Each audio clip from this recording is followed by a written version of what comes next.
What's up guys et bienvenue dans cette nouvelle vidéo. Dans cette nouvelle vidéo, ça va pointer.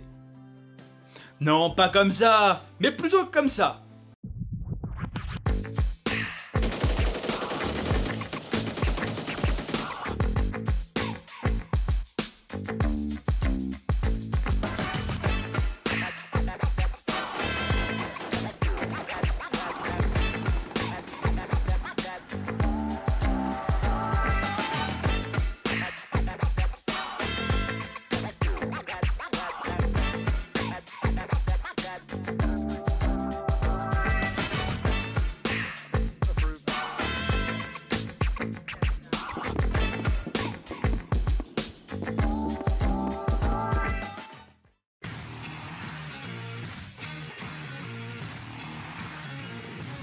On va discuter de pointeur laser. Qu'est-ce que c'est? À quoi ça sert? Est-ce que c'est légal? On va répondre tout de suite à ces questions. Le pointeur laser, en airsoft, ça a vraiment une utilité qu'esthétique. Ou alors à s'éclairer quand vraiment on n'a pas de lampe sur sa réplique. Mais sorti de ce domaine, le pointeur laser a une utilité indispensable pour le militaire. En soi, le pointeur laser permet de, comme son nom l'indique, de désigner une cible pour éventuellement une frappe aérienne, pour un tir, enfin pour plein de choses. Que ce soit des troupes au sol, sur mer ou dans les airs. Ou de faciliter un tir via une arme légère. Ou des fois même un petit peu plus gros. Sur les désignateurs modernes, on va retrouver souvent le laser IR, le laser rouge et une lampe.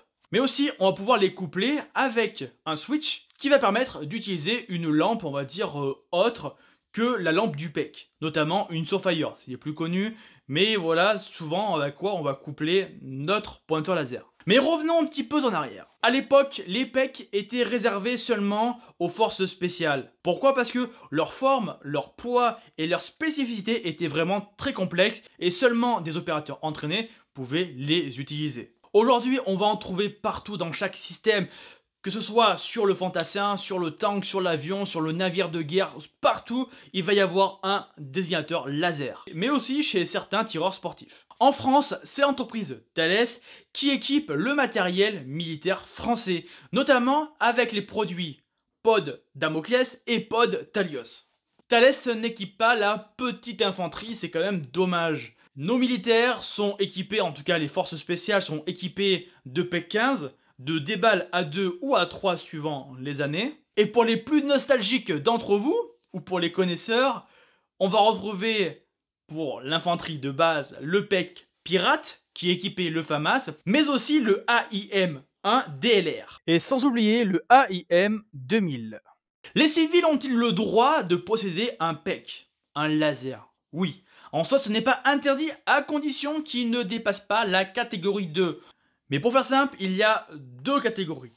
Les low power, donc faible puissance, et les full power, puissance atomique. Les full power, c'est pour les militaires, et en soi, personne n'a besoin d'avoir, je pense que personne n'a un tank à la maison, un tank récent, ou un avion bombardier. Je ne pense pas, donc aucune utilité d'avoir d'avoir ça chez soi.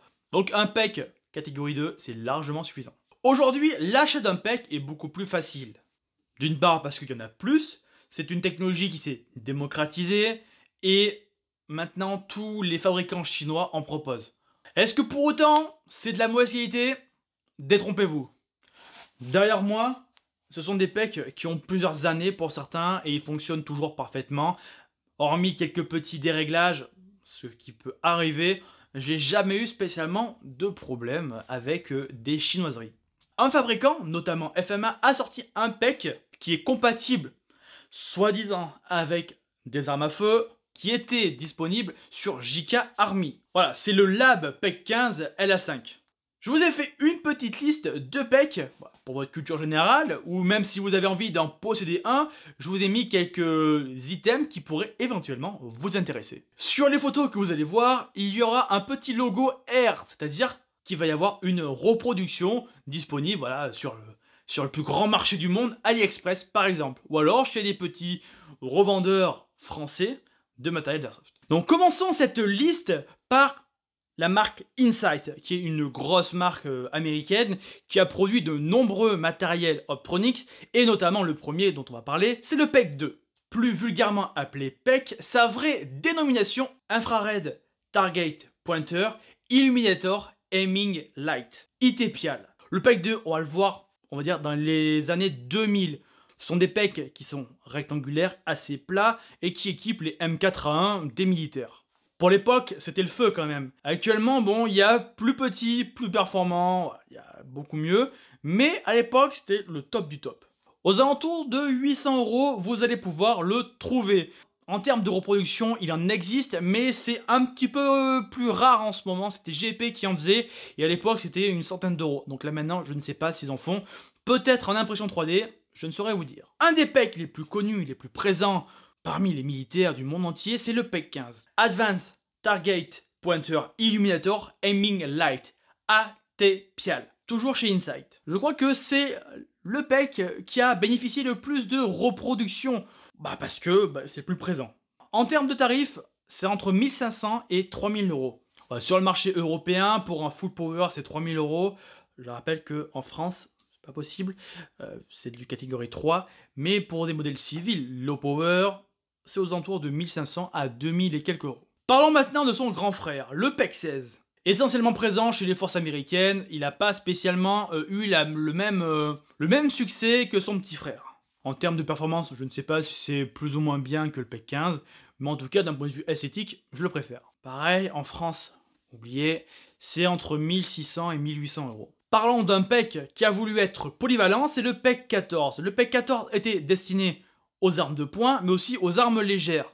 Un PEC très complet, mais qui, pour l'époque, était encombrant. Il fallait avoir un holster spécial pour pouvoir le porter sur soi. Le PEC 14 n'a pas reçu un franc succès parce que c'était un PEC qui était, on va dire, mixte, donc on ne savait pas trop comment l'utiliser.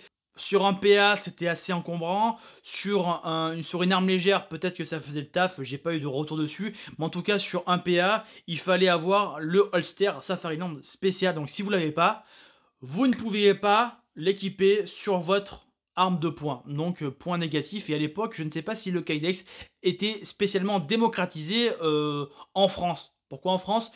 Parce qu'il a équipé certains militaires français, occasionnellement, mais voilà quoi, il a été présent un petit peu. Le dernier sorti des usines Insight, c'est le NGAL.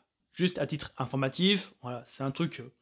C'est un PEC 15 qui a été rétréci, qui est beaucoup plus compact, mais bon, qui coûte 3 fois plus cher, environ 4000 € et une reproduction à 220 € que vous allez pouvoir retrouver. Avant de passer à notre fabricant, parlons aussi de l'ANPAC 4C, qui est l'ancêtre du PEC 2 et qui a été aussi utilisé par certains commandos français. Un autre fabricant que vous connaissez peut-être, en tout cas de vue, c'est Steiner. Steiner, c'est ceux qui ont créé le D-Ball, enfin la gamme D-Ball, parce qu'il en existe une quantité monumentale. Mais les plus connus, c'est le A2 et le A3. Et un des plus rares, c'est le A2 en TAN. Alors là, celui-là, si vous faites du Reenact FSFR, pour les connaisseurs, c'est le Graal. Sinon, actuellement, nos forces militaires ont le D-Ball A3. Vous allez pouvoir retrouver la gamme D-Ball aux alentours des 1300 à 2200 €. Voilà, c'est vraiment si vous êtes passionné. Sinon, pour ceux qui ont un budget un petit peu moindre et qui veulent quand même avoir un truc esthétique, Sotac en font, ainsi que GEP. Myers, ça vous dit peut-être rien, mais pourtant ce sont des fabricants américains qui ont créé des modèles de PEC un petit peu révolutionnaires, surtout sur la forme. Vous le connaissez sûrement, ce PEC, c'est le Maul. J'adore comment je le prononce. C'est un PEC qui est tubulaire et, on va dire, un PEC tubulaire, c'est assez rare. C'est bien pour ça que les Chinois en ont fait une reproduction très très vite. On va le retrouver aux alentours des 2800 €. Je ne sais pas s'il y a un modèle civil ou un modèle militaire, mais en tout cas, j'en ai vu en Europe aux alentours des 2800 €. En Airsoft, on va retrouver ces reproductions aux alentours de 150 €. Comme je vous l'ai dit en début de vidéo, certains PEC permettent d'aider les pilotes d'avion à distinguer une cible pour une frappe, pour du repérage, bon, enfin bref, pour plein de choses. Myers a inventé le Ease Lead. C'est un petit PEC, enfin un petit PEC, entre guillemets, qui a une portée utile de 42 km et de 1 watt, donc qui est visible depuis les airs, depuis très très haut. Pareil, niveau prix, j'ai pas pu trouver, je ne sais pas si c'est destiné aux civils aussi, mais en tout cas, prix, je pourrais pas vous dire. Ensuite, dernier fabricant américain, Wilcox. Ils sont connus pour leur montage NVG, mais pas que. Ils ont une gamme d'Optronics, mais qui est du futur. Mais quand j'ai vu ça, j'ai dit waouh! Vivement que ça sorte parce que... Enfin, version reproduction, parce que c'est magnifique. Magnifique. Notamment le Boss Blackout Sighting System. C'est un petit engin qui n'est pas plus gros que ça, qui n'est pas plus haut que ça, et qui regroupe pas mal de fonctions. Laser IR, laser infrarouge, illuminateur IR, point rouge et mire mécanique. Et la particularité de ce point rouge, c'est qu'il a 2 zérotages pour le subsonique et pour le supersonique. Vous avez juste à tourner une molette et vous avez le zérotage qui peut changer. Wilcox aussi équipe les tireurs longue distance avec le modèle Raptar, qui équipe notamment le Marsoc. Voilà, c'est destiné vraiment aux tireurs de précision, aux tireurs d'élite. Parce que rien que son prix, je crois que c'est 4800 € après mes recherches. Je ne vais pas donner à tout le monde, mais bon, ça ne nous intéresse pas. Bien sûr, pas d'EuroPro qui existe. Allez, maintenant, retournons un petit peu sur Terre, dans la réalité, pour le commun des mortels, avec le Zenitco Pertz 4. Modèle russe, robuste, pas cher et fiable. Ce qu'on aime. Tellement fiable qu'il n'y en a plus sur le marché. Très pratique, laser IR qui se règle sur le laser rouge. Donc, voilà, c'est super. Les réglages simples et efficaces, c'est ce qu'on aime. 450 € pour le Pertz 4 et jusqu'à 1000 € pour le combo avec la lampe, ou voire même un petit peu plus, 1100 € de mémoire. Je vous invite à avoir la gamme Pertz, parce qu'il y a le Pertz 3, il y en a différents modèles, mais voilà, je parle du Pertz 4 parce que c'est le plus connu, le plus demandé. Attention, il existe même des repros sur AliExpress aux alentours des 150 €. Vector Optics, qui est un gros fabricant chinois de matériel d'optique, en a aussi sorti un, c'est le Viper Wolf, aux alentours des 130 €. J'ai pas spécialement de retour dessus, mais si vous voulez quelque chose qui soit plutôt fiable, c'est un bon compromis. Ensuite, il y a la fameuse marque Holosun. Holosun, on le connaît tous. Ils ont sorti une large gamme de produits infrarouges, mais ceux qui nous intéressent, c'est le LS111 IR, qui est une lampe, plutôt un laser IR destiné au PA, mais je l'ai trouvé out of stock partout. Et bien sûr, il n'existe pas de reproduction.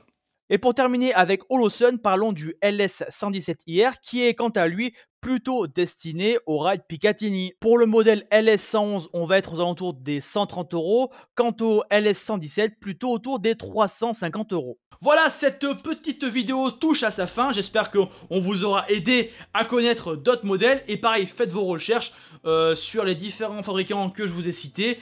Il y a des petits modèles qui sont très sympas, surtout chez Holosun et Zenitco pour les civils. Ensuite, si vous êtes militaire, bon, c'est autre chose. Merci encore d'avoir suivi jusqu'au bout la vidéo. N'oubliez pas de vous abonner, je ne le dis jamais assez. Je vous dis à mardi prochain pour une nouvelle vidéo. Et je pense que mardi prochain, on parlera casque. Casque balistique, parce que il y a pas mal de choses à dire. Allez, à mardi, ciao ciao!